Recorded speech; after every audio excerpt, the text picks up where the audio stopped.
Hello, ladies and gentlemen. There's been something circulating on the internet that I wanted to talk about. I think it's very important to discuss. Now, ladies, there's been this topic circulating on the internet about women talking about how their husbands would weaponize food. And what they mean by weaponizing food is that there have been stories of women talking about how they would cook food and the men would just eat it all. Like they would literally eat it all. There wasn't enough food for the children and for the wife. There wasn't enough food to last, as long as it needed to last. Like the food was supposed to last a certain amount of time, but the man ate it all. And the woman was expected to cook more. And again, I'm not blaming all men. I'm not saying all men, because there are women that do this too. So it isn't just men. But it's been women that's been talking about this. I'm sure there are men that have dealt with the same thing. So this also applies to men who have dealt with it as well. I'm sure there are plenty of men that have had female partners that had these weird proclivities. But we're gonna get into that. You're gonna learn today. This is another Demonology 101 video, y'all. Y'all gonna learn today. Okay, well, and so I thought it was fascinating. They were, and in this case, it was women talking about their husbands just seemingly having their appetites were just insatiable. Like, he was constantly eating. Just constantly eating. And I'm going to tell you that's not normal. And I'm speaking as someone, believe it or not, as small as I am, I have a very big appetite. I've always had a big appetite. Now, when I was much younger, did I probably maybe overeat a bit? I want to say kind of, but then I never got overweight. I've never been overweight. But even as a younger person, growing up in a home that was very health conscious, I learned how to properly portion my food to the point where it didn't get out of hand. Because when you're overeating, and unfortunately, and I'm not even, and like I said again, when you're overeating, it will turn into a spirit of gluttony. And so I say this to say that these men that are constantly eating like this, and it's to the point where they're eating the wives and the children out of the house and home, that's the spirit of gluttony. These men are under the influence of the spirit of gluttony. Now, obviously, if there are men that are dealing with the same, they have a woman in their house that's overeating and doing the same thing, okay. This also applies to men having the same problem. But it is the spirit of gluttony. Because when you're gluttonous, you are over-consuming, in this case, food and or drink. It is a form of greed. The spirit of greed also accompanies the spirit of gluttony. So we're dealing with two spirits. It's more than two spirits. 9 times out of 10, when a person is behaving like this, is eating excessively like this, 9 times out of 10, you are dealing with a narcissistic, narcopathic personality. Cluster B, cluster A through Z. And I refer back to them last videos when I say it. When God was revealing to me more and more about narcissism and revealing to me that it was a spirit. And not only did God reveal to me that it was a spirit, but he revealed the name of the spirit, but God also was revealing to me the different spirits that accompany narcissism. Gluttony and greed are 2 of the many spirits that inhabit a person who is cluster B personality, who is a cluster B, cluster A through Z. I say cluster A through Z because I say that because this person's condition is extreme. A lot of people in the church realm, when discussing the cluster B personality, a lot of them seem to be in agreement that a person who is narcissistic, sociopathic, psychopathic, 9 times out of 10 is possessed by a legion of demons. But it is agreed upon that it's a lot of demons in one person. And before I learned this, and as I was learning about narcissism, and as I was meeting people who were narcissistic in their behavior, God was revealing to me different spirits. And God is still revealing to me the different spirits, that come along with narcissism. So when I say cluster A through Z, I'm saying that to indicate that these people have a lot of demons. And again, in the deliverance, prophetic, seer, spirit-filled type of Christianity, a lot of them seem to believe that it's in fact legion. But whether that is the case or not, I'm more likely to agree with that, yes. But it's a lot of demons that this person has, because of course God has also given me the revelation. And as God has given me the revelation, he has guided me to other people in these ministries that have confirmed, and as we go along, we learn more and more about the spirits that inhabit these people. Gluttony and greed are two of them. They're two of many. Because 9 times out of 10, as we all know, that a lot of narcissistic or narcopathic cluster B personalities, they're normally bottomless pits. They can never be satisfied. And so since they can never be satisfied, that's why they have a lot of addictions, whether it be sex addiction, drug addiction, alcohol addiction. They have a lot of addictions. It could be addictions to video games, just anything. I mean, they just have severely addictive personalities. And the reason for that is because they have a lot of holes in their hearts that can only be healed by God. But since they refuse to go to God to fill those holes, they do unhealthy things to fill those holes. But those things will never fill those holes. Food will never fill that hole. Drugs, sex, porn, none of it. None of it's going to help. So that's why they have to keep doing it. Because that hole is never filled. These are God-sized holes that God has to fill himself. But since these people refuse to go to God, these people have allowed themselves to get to the point where they're hard-hearted. They are spiritually deaf and blind to the Most High. These are what we would call reprobate minds. And so a lot of these women didn't understand why their men were behaving this way. Well, first of all, he's a cluster B personality, if we're going to talk about clinically. But the spiritual diagnosis is more than likely you're dealing with a narcissistic personality, aka the Jezebel spirit. And there are multiple demons operating in one person. And so the food aspect is the spirit of gluttony and greed. Gluttony has a lot to do with excessive consumption of food and drink.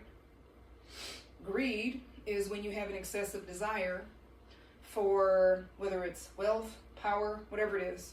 There's nothing wrong with having desires. But when it gets to the point where you're excessive and you're never satisfied, it can turn into greed. And so, unfortunately, a lot of these women don't realize that this is a spiritual issue. And a lot of these women are wondering, we don't know how are these men like that? We don't know what. Well, if the man doesn't want to work on himself, and of course it applies to men too. If the woman don't want to work on herself, you got to leave the relationship, because if you don't leave the relationship, this person's going to eat you out of house and home. And so the other spirit that will accompany that is the spirit of poverty. Poverty is a spirit, my friends. So there's the spirits of both poverty and lack. So that will also be that'll be an open door. That's an open door for those two demons as well, because you're going to end up in poverty because you're going to keep making food. They're going to keep eating it up. So it's going to run your bills up. And so you're never going to have enough money because this person keeps eating it all. And so you're going to end up in the poorhouse because this person is eating all your money. You're not going to have enough food for yourself, and if you have any kids. So that's going to lead you to poverty, and it's going to lead you to lack. What do you lack? You're going to lack funds, because you're going to lack sufficient funds. And you're going to lack sufficient food, sufficient nutrient, So yes, the spirit of lack and the spirit of poverty as well. So these people, whether it's a man or a woman, it doesn't matter who it is, if they're excessively eating, if just being excessive like this, they have to want to get help for themselves. They're going to need therapy, counseling, but especially they need deliverance. Deliverance is in order. They have to be exorcised of multiple demons. But unfortunately, though, people that are in the cluster B department, when you start heading in that direction, people like that usually don't change. If anything, they usually get worse with age. So, unfortunately, you end up in a situation where you have to make some decisions. Are you going to continue to tolerate the behavior from that man or that woman? Are you going to continue to tolerate it, and then, you know, all these negative things are going to be your portion if you continue with that person? Or are you going to have to cut it off and, you know, let them figure it out? Because, you know, people have to want to change. You can't force somebody to change. It's not your job to beg, poke, prod, and plead. But I don't know, I just thought that because this topic was trending on the internet, I thought I'd bring it up because I think that this needs to be talked about, because we live in a society, especially in first world nations, and America so far, we're still first world, and we don't know when that's going to change, but it seems like it's changing pretty quickly these days, but until I know different, that's what I'm going to say. A lot of first world nations, there's a lot of excessive and overconsumption of things, and that can lead to greed and gluttony. And so, as men and women of the Most High, we have to learn how to be balanced. You know, in Christ, we learn to be balanced. And we learn to manage our desires in a godly way, so that way it doesn't become excessive. And when it's to the point where you're a bottomless pit and you can never, ever, ever, ever be satisfied. Because I'm going to tell you right now, I won't deal with somebody who can't be satisfied. And you sure as heck, I'm just going to tell you right now. People, and I want to bring this up too. People like to assume that skinny people don't eat. People just say that to be rude. I'm going to address that. When people like to assume that skinny folks don't eat, people just say it to be rude, because 9 times out of 10, people know that most of the time, us skinny folks, we eat more than the big folks a lot of times. I mean, I have an appetite for days. Still, at almost 40. It's just I've gotten, growing up in a health-conscious environment, I've just learned how to better portion my food and, you know, do things in a way that's balanced and healthy. Because if you don't, that's where the spirit of gluttony and greed come in. That stuff is real. It's not normal to do anything in excess. Anything in excess. That's not normal. That's not normal. Because now we're talking about addictions. And addiction is not a good thing. And so I just want to comment on that. And as somebody who, you know, I mean, I live an active lifestyle, so I try to make sure that I'm eating foods that are, you want to make sure that you're eating foods that are giving you the daily recommended amounts of vitamins and minerals and nutrients.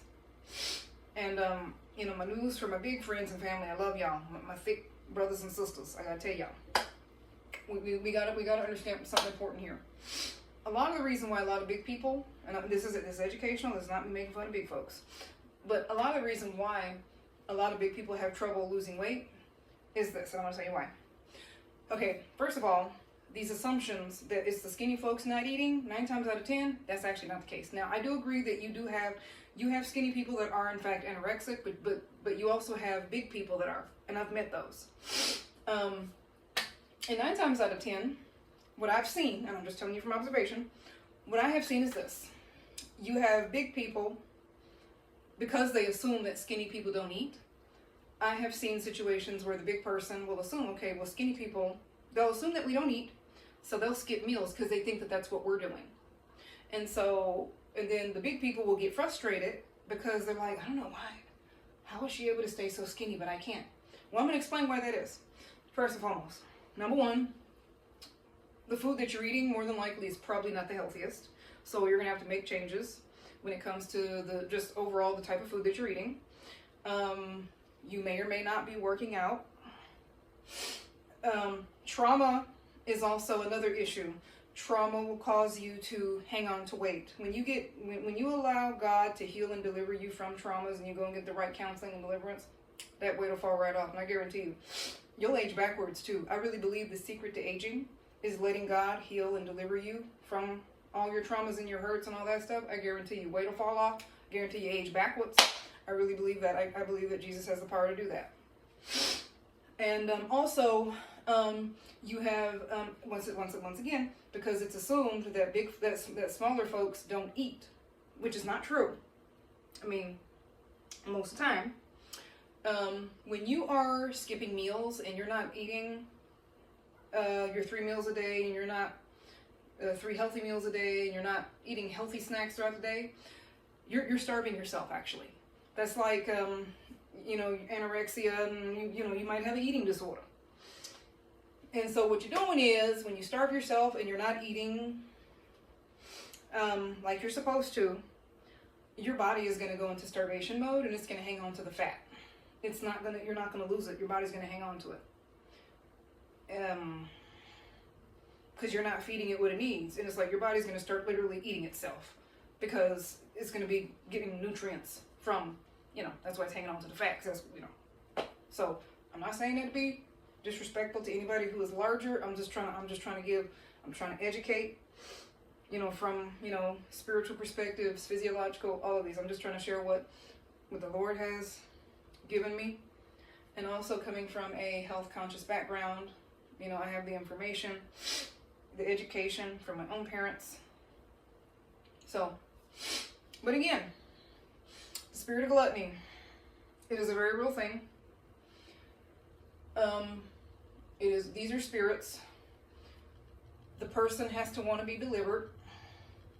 If they're not taking the steps to get the counseling and the deliverance, the laying on of hands and the casting out of demons, and the Holy Spirit is not replacing where those demons were, it's not going to get better. These people they're going to get worse with time. And transference of spirits is real. Because when you are in connection, whether it be in intimate partnership or even just a friendship with somebody who's got demonic activity, that will also transfer into your life and it will ruin your life. So I just thought this was a good topic to discuss and to talk about and to give, my thoughts, my opinions, because this has kind of been something that's been circulating on the internet. You can be too big, you can be too small. This is not me insulting anybody. Because like I said again, you can be a big person and you can be anorexic and bulimic. You can be a skinny person and you can be big or skinny, you can be anorexic and bulimic. It's just people need to quit assuming. I will say that people got to stop assuming that just because somebody's small that they can't eat. That they don't eat. I'm sorry. Because assuming that has got big people starving themselves, and that's not healthy. And that's why you're not losing weight. I'm dropping some diamonds. I'm dropping gems. Hey, catch them diamonds. I'm trying to help you. Because when you're starving yourself, you're not going to lose no weight because your body's going to hang on to it. And then also at the same time, you got to remember, most of us smaller people, we're very athletic. And so that can contribute to a fast metabolism, and then just some of us just have naturally fast metabolisms too. So, which I won't apologize for. Thanks, Dad. That's where I get it from. So, no need to apologize for how God has blessed you, regardless of your size. But I was just trying to give, hopefully, good. Obviously, I don't claim to be an expert. Do the research, talk to your doctors, pray about it, talk to God, talk to the experts, do the research, do the homework, educate yourself. But trauma is one of the reasons, oftentimes, because there are some people, trauma and stress causes them to lose weight.